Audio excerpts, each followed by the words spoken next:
So as evidenced by my hair, y'all can tell it's been a long day. It's almost midnight. I worked a 12-hour day, had a lot of other things tugging at me. But while my thoughts are fresh, and because I seriously don't care about my hair, I'm like, whatever, you're welcome. It makes you feel better about yourself. I wanted to put some thoughts, recorded so that I don't lose them. Because if I go to sleep, who knows? Once you hit 40, they say, right?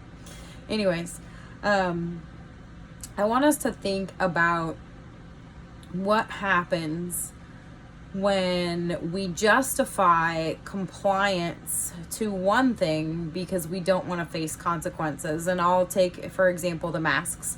Right now, we are trying to work together to find a solution to the mask mandate. I'll word it that way because I'm trying to work on being more gracious and kind.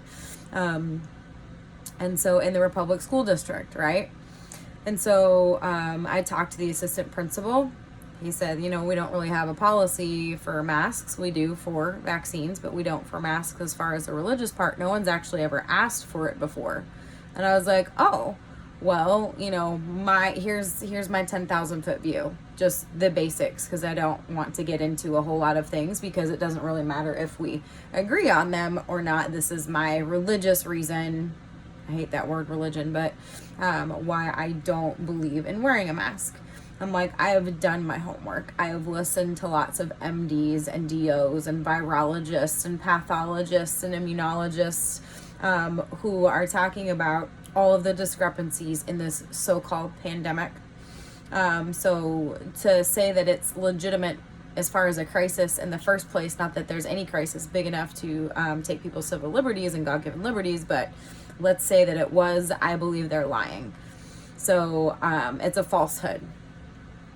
They have also done lots of research previous to the pandemic, and especially since, about the efficacy of masks, and especially the cloth masks and a lot of the little blue surgical ones that you get on the box, which actually say right on the box that they don't prevent the spread of COVID-19, just like the vaccines don't prevent the spread, but let's not get into that one right now. Let's focus on the mask. I feel like putting that on my face is also becoming complicit in a lie because they don't work. So it's a virtue signal, it's a safety net, and since I follow the commandments, I believe that they are for our good. It tells me not to lie. And if I'm putting that on my face, I feel like that's very disingenuous and it's a lie because I know it doesn't work. But I'm saying, hey, I'm going to put this on my face to protect you, but it's not protecting you, so that's a lie. Okay, the fact that there's even a pandemic, I believe, is a lie. So for me, my personal convictions, maybe y'all have listened to other doctors or other science, that's fine.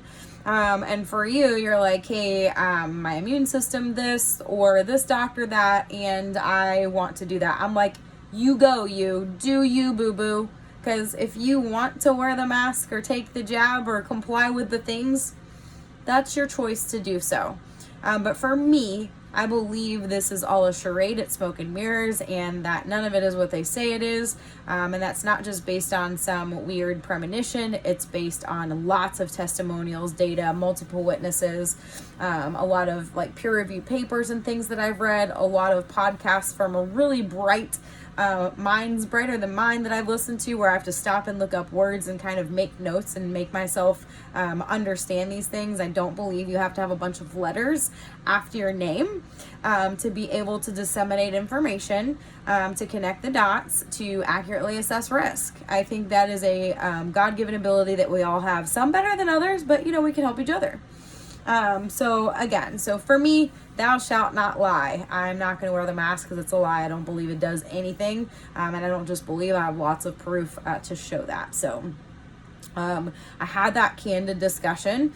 And I said, ultimately, this is more about freedom of choice. Not me telling you you're wrong and me saying that I'm right necessarily, although at the end of the day, somebody's got to be right. So I guess we'll see.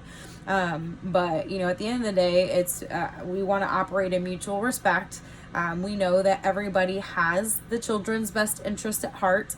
And there's also a lot of data to show the detriment in emotional and cognitive development. We're seeing suicides go up a lot because of social distancing, isolation, masking, all of this different stuff. Our kids hate it.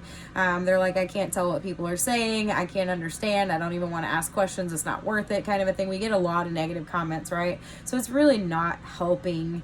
In so many ways, it's hurting more than anything. And so ultimately, again, the freedom to choose and my religious belief says that I am not going to wear that. And so in light of that conversation and some other conversations between the nurse, the assistant principal, and a few other members apparently, they said, hey, here's this form. And so the form is a great start. It's wonderful that they are open to considering those things. However, there is some language on the form that's a little concerning as well, as far as, due to certain circumstances, unmasked kids may not be able to attend school. So, all that to bring me to kind of the next phase in this whole fight against what I believe to be a demonic agenda overall. So, then we get to the spot where, okay, so there's language on the form that we're not comfortable with that says kids might not be able to go to school. Well, I think that's like the next level in the game, right? Because we're all playing this game, trying to navigate this game. And so the first thing is, okay, we don't have to wear masks, religious exemption, awesome. The second thing is, what happens if my kid is exposed to someone with COVID? We know that the PCR tests are junk. Not only are they inaccurate, and by the way, they know this, they've disclaimed it, they have recalled them, but not till December. We're going to keep using tests we know don't work till December. Okay, like that makes a whole lot of freaking sense, you morons. I failed at being gracious, didn't I? I'll have to repent for that one later. But then, so what happens, right? So that's level 2. So then we say, no, you're not going to deny my kid an education because I pay taxes for this school. I have registered this kid in school. My kid is not sick. They're not symptomatic. And no, I'm not consenting to a test because the tests are false. And also, there's ethylene oxide on the tests. And if you jab that up my child's nose, then you're putting a known carcinogen, genetic mutagent, and hormone disruptor, and something that causes infertility. Those are the things that the EPA has on its MSDS sheet for this chemical toxin that is used to sterilize the tests. And a cotton swab, let me just tell you, those chemical constituents are going to be embedded in that, and they are jamming it up your nasal cavity, right by your brain, right? Lord help people that have to get tested daily. Oh my gosh. Like constant low level exposure to this junk, right? So I mean, on all fronts, we're being bombarded with stuff that's not good for us, that they're saying is good for us. Like, woe to those who call evil good and good evil. But so what I want to implore parents to really think about ahead of time, where's your line? Okay? Because it's never going to end. It's not going to stop. And are you prepared to fight the good fight for the long haul? Are you prepared every time they want to send your kid home to quarantine to say, nope, there is no medical reason you need to send my kid home. They're not sick. They're not presenting symptoms. We've already debunked asymptomatic spread. I'm not consenting to the test. My kid is going to stay in seated instruction. And then you'll have to fight that. You will have to fight it every freaking step of the way if you want to continue to play their game and keep your kid in public school. So then poses the other question. What's worth it? What's the sacrifice you're willing to pay? Do they have to sit out games? Do they possibly, worst case scenario for seniors, miss graduation? Do they miss out on some seated instruction? Do we disingenuously comply with things that we don't believe in because we want to still be part of society, because we still want to opt in? I mean, these are valid, genuine questions I'm asking. I can't answer it for you. For me, I'm like, It's kind of the Romans 13 idea. Like, if you're going to go against the rulers and powers of this world, sometimes you have to do that, but be willing to accept the consequences. Like, I don't know that there's a consequence big enough to sell out to the mainstream is kind of how I feel. I'm not trying to, like, make anyone feel bad about their decisions, but for me, it's like, why would a football game cost more than our integrity and being true to our beliefs? Like, why would you justify it for a football game, for a basketball game, for a prom or something? Like, we're people. To be set apart, it's going to cost you some stuff. To follow Messiah, it is going to cost you some stuff. And it's going to cost you the fun things of the world. That narrow path, ladies and gents, it's real narrow. Okay? So if you want to opt out of the system, you are going to opt out of a lot of, like, the good things in the system as well as the bad things. Are you willing to pay the cost? It's a genuine question. I want people to think about it. Because we are coming to a point where the rubber is hitting the road. In Australia, they are taking children out of homes. Literally physically removing them. Because they say if you're not giving them this jab, you're putting them in danger. Is that where your line is? Or do you want to fight before it gets there?